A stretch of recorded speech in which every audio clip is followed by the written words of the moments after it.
Welcome to AntArctic Stories, a podcast that takes you behind the scenes into the rich world of people who live, work, and undertake daring expeditions in the polar regions. My name is Heather Thorkelson, and I'll be your host today.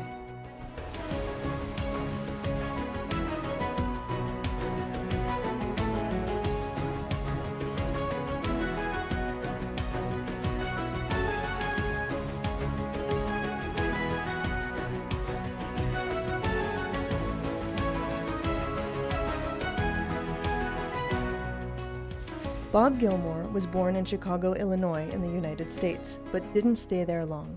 Ever since he could crawl, he was drawn to the natural world. Shortly after graduating university with a degree in natural resources management, he headed west and never looked back. He initially spent his summers as the lead wilderness ranger on the north face of Mount Hood in Oregon for the US Forest Service, and his winters at McMurdo Station in Antarctica, working for the US Antarctic program.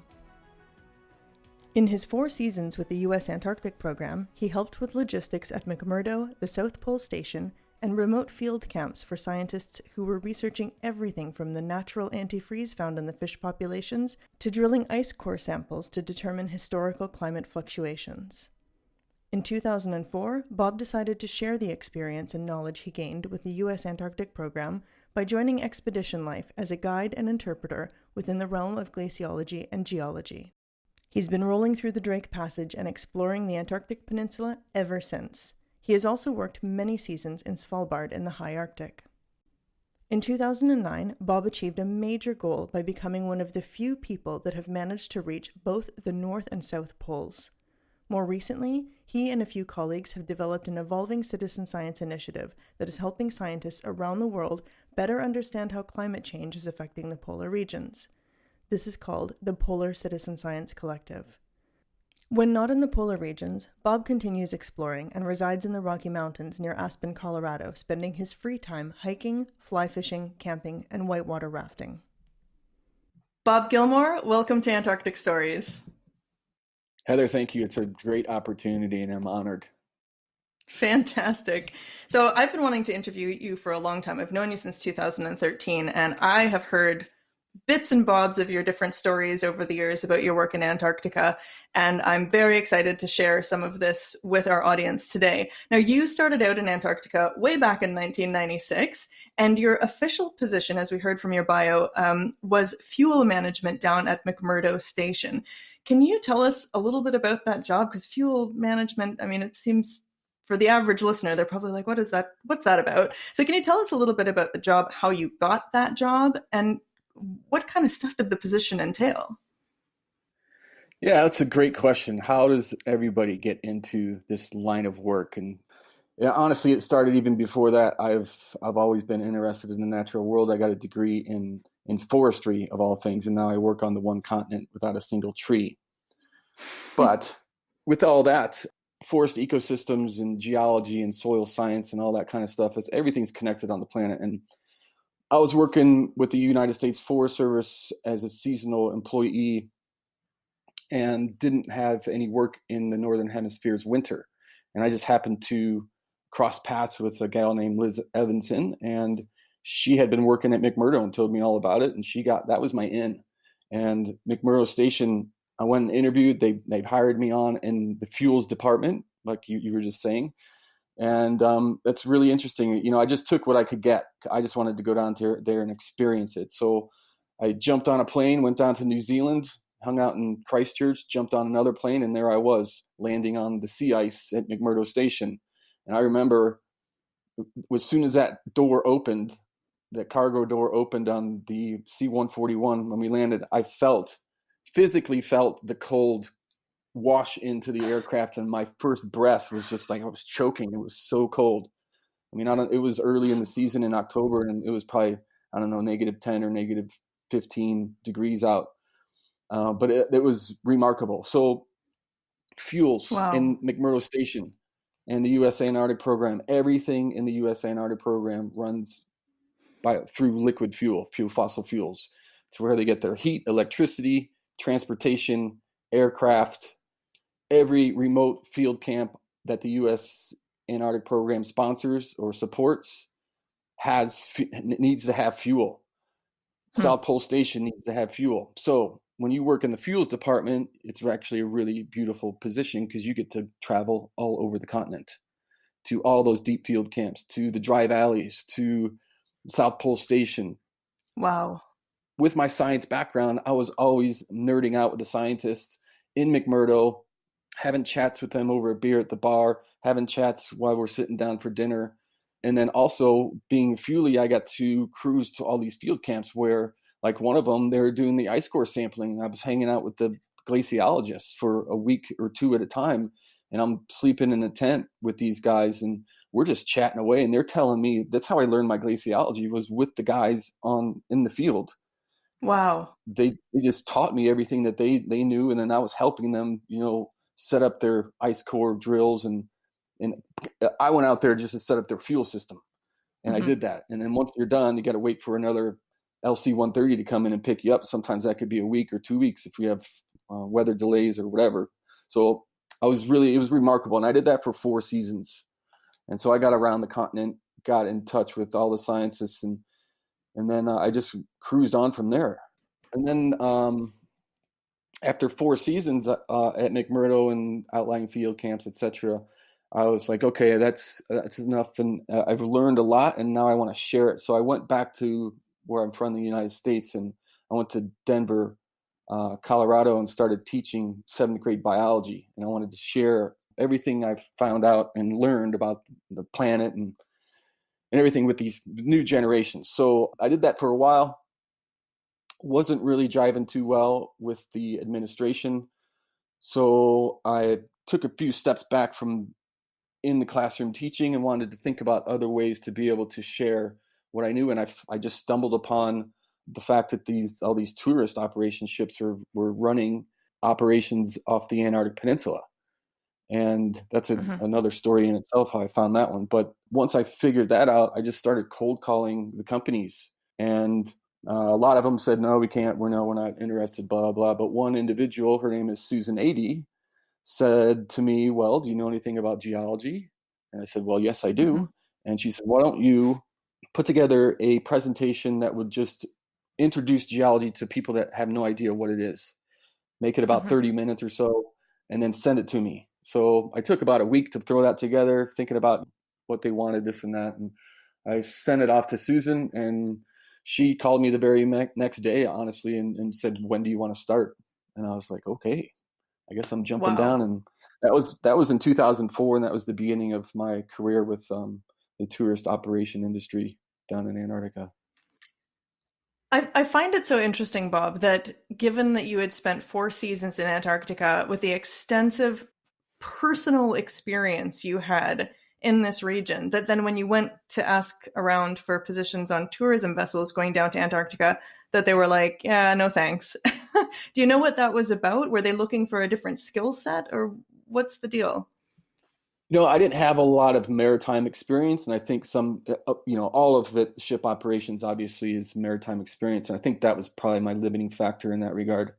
Otherwise, within the realm of education and knowledge base, I had, and that's what I think Susan saw through, and she knew that once you jump on a Zodiac, you can figure out how to drive pretty quick, and that's kind of what I did. I did have a little bit of experience with outboards, but I think that was the big limiting factor in the beginning. Okay, so in 2004, then, Susan brought you on, you started working as a guide, and since then, you've worked with a lot of different companies. You still continue to work with some of the leading expedition companies down in Antarctica and the Arctic.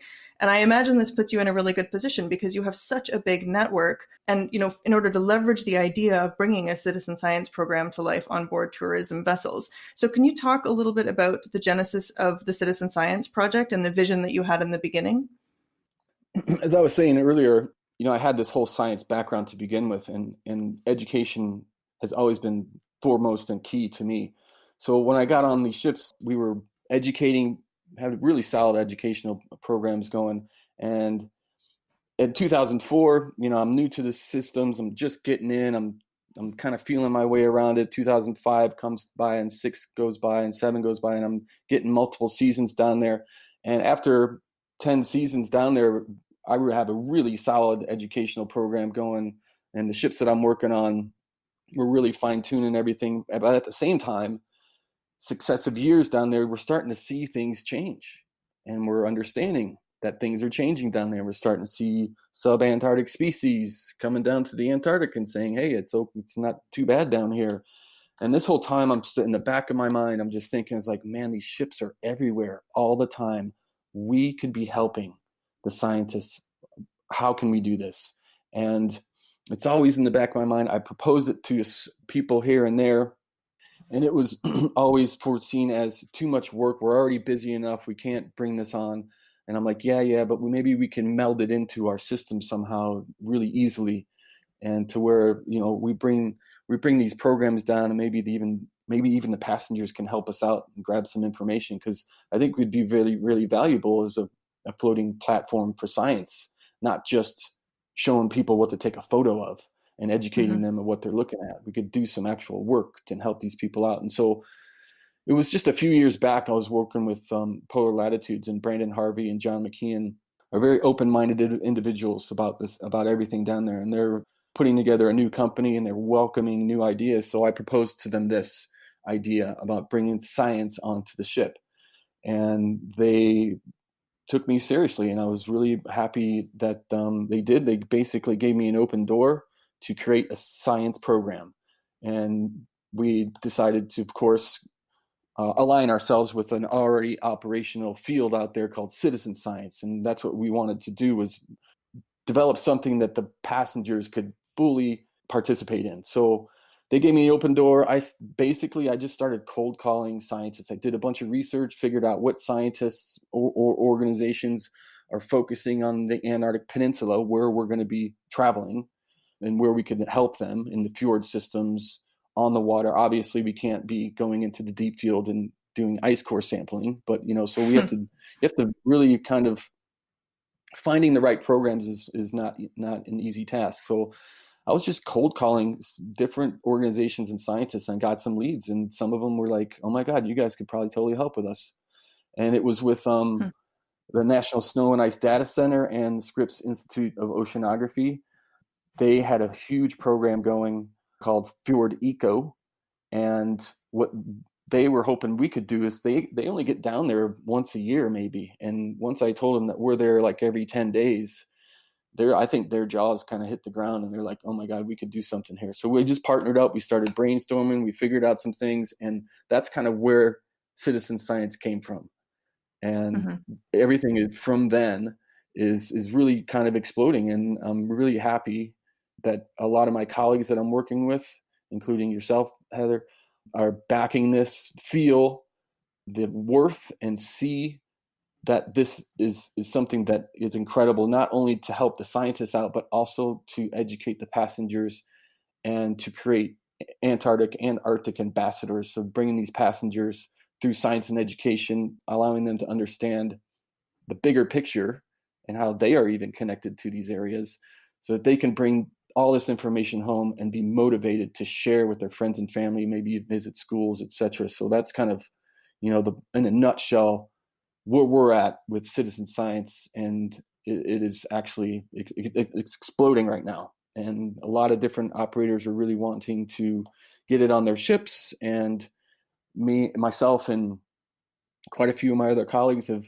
started a nonprofit called the Polar Citizen Science Collective. And that's what we're trying to do, is get science on all the ships. And that's kind of where we are today. We're working hard to try to reach that goal. Well, let me tell you, I mean, I've been around working on the ships with you since before this all began, and having seen also the growth data from some of the companies that I work with, offering a citizen science program has become quite a draw for guests that are looking to book a trip to the polar regions. And, in the early days, I remember you doing these citizen science programs on board, and like one or two, maybe three people would show up to do your experiments on any given day. And then the next season, it was like 5, 6, 7. And then, it's just, there's more and more people that are really keen. I mean, you're getting large groups of people showing up during these trips to Antarctica to be involved, to read clouds, to look for whale tails, to see different, things from the ocean. And, in the beginning, I know a lot of people were really skeptical about the idea of, quote, doing science on board, and you're right, Polar Latitudes is one of the early adopters. But obviously now a lot of people are realizing that this program is a huge value add. Does this surprise you? Does it surprise me? Not at all. I think a lot of tourists are very, very knowledgeable when they're coming down to these regions. They want to come to the Antarctic or the Arctic. They understand that these are the fastest changing areas on the planet. They want to come down and take a look at it. And sometimes when they come down and realize that they actually can help figure things out and collect data to help the scientists get a better understanding of exactly how these things are changing, it changes them from just being a tourist into being an actual citizen scientist and helping. And that's Mm-hmm. what a lot of times I see is these individuals that come down and they just light up and they become much more engaged into what's going on our everyday programs than I think they would ever be if we didn't have the science on board. Definitely. Well, I know in one of the companies that I work with, they have a feedback form at the end of the trip where people can say, what were some of the reasons you chose to book this trip with this company? Like itinerary, kayaking option, camping option, citizen science option. And more people are choosing citizen science as one of the reasons why they chose to book with that operator, which is so interesting. I mean, it really is hard proof that people really care and that they do want to be involved. So it's super exciting stuff. And I love that you spearheaded this and it's really taken off. I'm curious, what have been your biggest challenges in developing the citizen science program down in Antarctica and just managing the citizen science collective in general? Great question. I think one of the biggest stumbling blocks in the beginning was getting the scientists to come on board because they have a valid concern, and that is allowing regular individuals per se to be able to take this data and to be able to take that data unbiased is a challenge so that they can get the correct data. And that was the big concern for the scientists. And that's where our development in the programs comes in, to be able to eliminate that bias. So we've been in great means working with the scientists. They've been doing a lot of work on their own because they want the data. They want to be able to understand things better. They understand that they can't get down there every 10 days like we can. So they want to be able to develop programs that will be accurate in taking the data. So that's one of the big stumbling blocks in the beginning, but that's what we're doing. And that's how things are evolving, is we can eliminate that bias in data collection so that anybody could take this and take part in these programs. That's one of the big ones. Another one is with the collective and how fast it's growing. And the fact that we're very young, we're only about a year old. And now we're getting people from all these different organizations that want citizen science on their ships now. And to develop more programs, when it comes down to it, it takes time. It takes energy. It takes a lot of communication between us and the scientists that are trying to collect the data, like I was just saying, to create these programs that can eliminate the bias from and utilize the citizen science that we have available, and all the keen passengers that are really motivated to get down there and start working and be more than just a tourist. So that's it's growing so fast that we're catch up mode right now. We're just a small organization with a couple of colleagues. We're still working full time as guides, and we're doing all this volunteer based. So we're trying to figure out how to, I guess it would say, receive donations so that we can maybe step away from our guiding careers per se and focus more on how to bring this up and get this out on every ship. So I think that's one of the major challenges right now is how to manage all the desires from all the different companies to get science on board every ship, both in the Antarctic, and we haven't even scratched the surface in the Arctic yet. And the Arctic is changing even faster than the Antarctic, and that's where we really need to start, I think, focusing a lot of our efforts as a tourism industry, helping the scientists out, just because of the fact, again, that we are there every day. We have dozens of ships that are up in the Svalbard region all season long, doing the Northwest Passage, or over in the Russian Arctic. I mean, we're all over the place. So we should be able to help these scientists out, get a better understanding of how things and how quickly things are changing, and allow them to be able to make the decisions, the informative decisions that they need to make to bring to their respective government officials so that they can start making bigger changes in their decisions, etc. But we all have a share in this, and this is ours, is hopefully bringing together the citizen science on the tourism industry. Well, and I mean, you even have a couple colleagues in the collective that are mutual friends of ours that are going up on the icebreaker every year to the North Pole and doing readings as they go along and looking at the quality of the ice and whatnot. So, I mean, again, that's just not access that a regular scientist would have to those regions, So it is really such a unique opportunity, and I really applaud you guys for jumping on that and making it happen. And a lot of people wouldn't realize that this is volunteer based so far anyways. I mean, you guys are doing this out of the passion for it, and it is a lot of extra work, but it is so rewarding and it's so worth it, and it's so exciting to be able to bring the average person into something as critical as polar science, citizen science. Aside from the obvious challenges of how you manage the explosive growth, which is a wonderful problem to have, what is next for the citizen science program? What is next? Just really expanding. What we want to do is expand and get as many ships as possible working on these issues, collecting data to get a better understanding. So allow the scientists to get a better understanding of what exactly is happening in our polar regions, because both polar regions are changing incredibly fast. And I really feel that the scientists are playing catch up as well. They're trying to figure out exactly what's going on in many different ways. Mm-hmm. And I think we could play a great role in attributing to that knowledge base. So within the collective and within the citizen science as a whole, I believe that we would like to get more programs going on more ships at both poles. We've got a really good head start in the Antarctic. And like I was just saying, we really have minimal going on in the Arctic right now as of this day in 2019. We're starting to ramp up for the Arctic season. It's May 1st right now, and I think many of the ships are definitely already headed up there, but I think some have actually even started.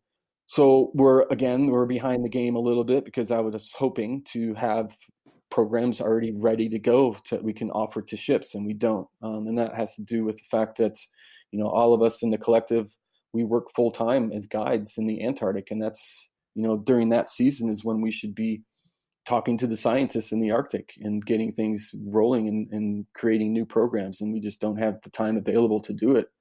Mm-hmm. So that's kind of a concern with where we're heading.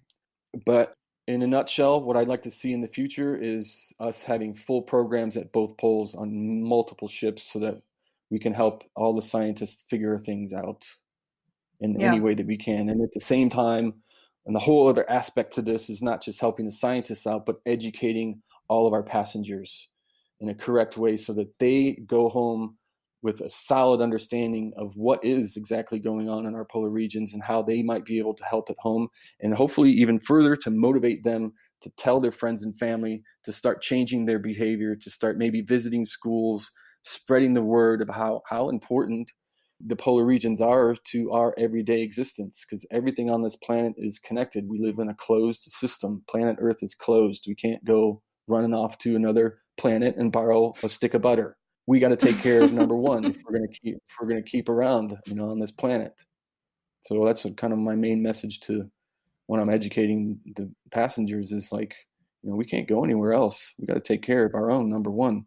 So it's our main motivation is science and education.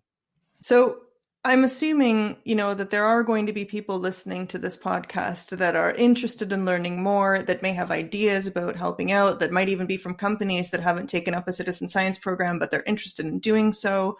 What are the next steps that they can take? How can they get in touch with you? How can they support the collective? Where do they go? Yeah, I would start by just jumping on our website at the polarcitizensciencecollective.com and have a run through that, and then drop us an email. We're happy to invite all ideas. We don't know everything by any means. We love entrepreneurship. We love new ideas. We love the help and support. We also want to reach out and help and support anybody that's interested in getting citizen science on their ship, along with education as well. We have some already great programs running, and If there's any scientists out there that are listening as well, if you have some project that's going on in the Antarctic or the Arctic and you want some help collecting data, get a hold of us. Let's make something happen. Let's develop a program that will satisfy your needs and satisfy the realm of education on our side as well. It'd be lovely. That's great, Bob. Well, what we'll do is we'll make sure that the website is listed in the show notes, and we'll also link to you guys on Facebook. Any relevant links, actually, that anyone needs to get a hold of you guys, we'll make sure that they're there and that you're really super accessible. Thank you so much for taking the time today to talk about how this whole thing began and how important it is. I mean, it's something that I'm really excited about as well, and I think a lot of our listeners will be. And I very much look forward to seeing the citizen science programs in the polar regions grow, and I know a lot of our listeners will feel the same way. So thank you again for your time, and we do hope to have you on the show again sometime. Excellent. Thank you, Heather. And everyone, yes, I highly recommend that you get out to the polar regions. I know it seems like it's very, very far away, but it's really not that far. Go and experience it firsthand. Then you'll understand why we have this incredible passion. Get out there. Get out there. I'm with you. Thank you so much. Heather. Thank you. We hope you enjoyed today's episode of Antarctic Stories. If you like the stories we bring to you, please subscribe for future episodes. And if you want to help the podcast, leaving a rating or review greatly assists us in reaching a wider audience. Antarctic Stories is a production of Twin Tracks Expeditions, your experts in small ship expedition cruises to the Arctic and Antarctica. We love sharing our insider knowledge to help you find the perfect ship for your next polar expedition. Find us on Facebook, Instagram, or at twintracksexpeditions.com.